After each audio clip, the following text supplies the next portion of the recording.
अस्सलाम वालेकुम व्यूवर्स। जी नाजरीन, कैसे हैं आप सब? आई होप सब ठीक होंगे, मज़े में होंगे। जी नाजरीन, आज हम बात करेंगे जो हमारे लहसुन के पौधे हमने लगाए थे, जो हमने लहसुन के सीडलिंग की थी, उसकी हार्वेस्टिंग का टाइम हो चुका है। आज हम अपने लहसुन को हार्वेस्ट करेंगे और देखेंगे कि ये जो हमने लहसुन लगाया था ये तकरीबन अब कैसी ग्रोथ है इसकी, ये कहाँ तक इसकी ग्रोथ हो चुकी है, क्या ये बन भी पाए हैं लहसुन इसके नीचे या नहीं। तो हम आज इनको इस चीज़ को देखेंगे।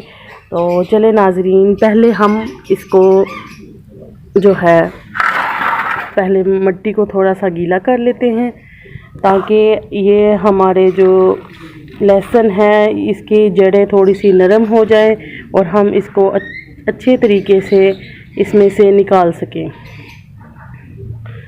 तो ये जब मैंने लगाया था तकरीबन ये मैंने 3 माह पहले इसकी सीडलिंग की थी, तो अब ये जो हार्वेस्टिंग के काबिल हो चुके हैं। तो ये एज ए एक्सपेरिमेंट मैंने इसको लगाया था कि हम देखेंगे कि क्या ये हमारे पास अच्छे से जर्मिनेट होकर क्या हमें लहसुन प्रोवाइड कर सकते हैं क्या या नहीं। तो ये आज हम देखेंगे। इसकी सीडलिंग की जो वीडियो है वो मैं आपके साथ नेक्स्ट वीडियो में शेयर करूंगी कि कैसे लहसुन की सीडलिंग की जाती है।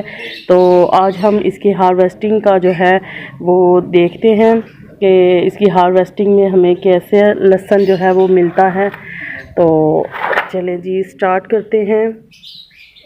ये तो मिट्टी काफ़ी सख्त है, तो इसके लिए मुझे किसी टूल की ज़रूरत होगी। तो चलें, मैं कुछ टूल लेकर आती हूँ, फिर उसके बाद हम वीडियो को चलाते हैं।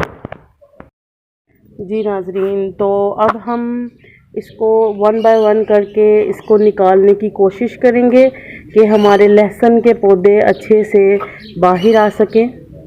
तो अब हम इस मिट्टी को हटाने की कोशिश करते हैं कि इसकी मिट्टी हटे और हमें अपने लहसुन की प्रोग्रेस का पता चल सके कि हमारे लहसुन कहाँ तक ग्रोथ कर चुके हैं।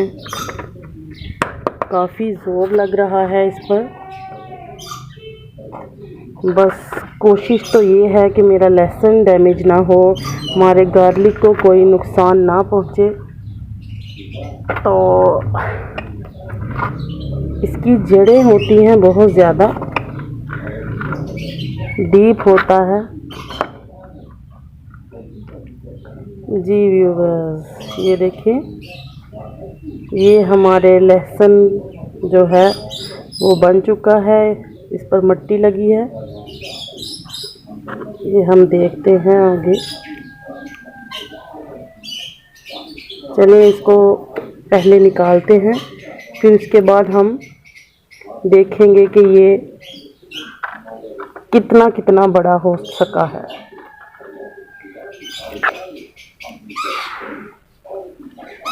इसको मैंने गीला तो किया पर ये मिट्टी अंदर से हार्ड है, जिसकी वजह से ये कुछ मेरा काफ़ी ज़ोर ले रहे हैं निकलने में। ये देखें,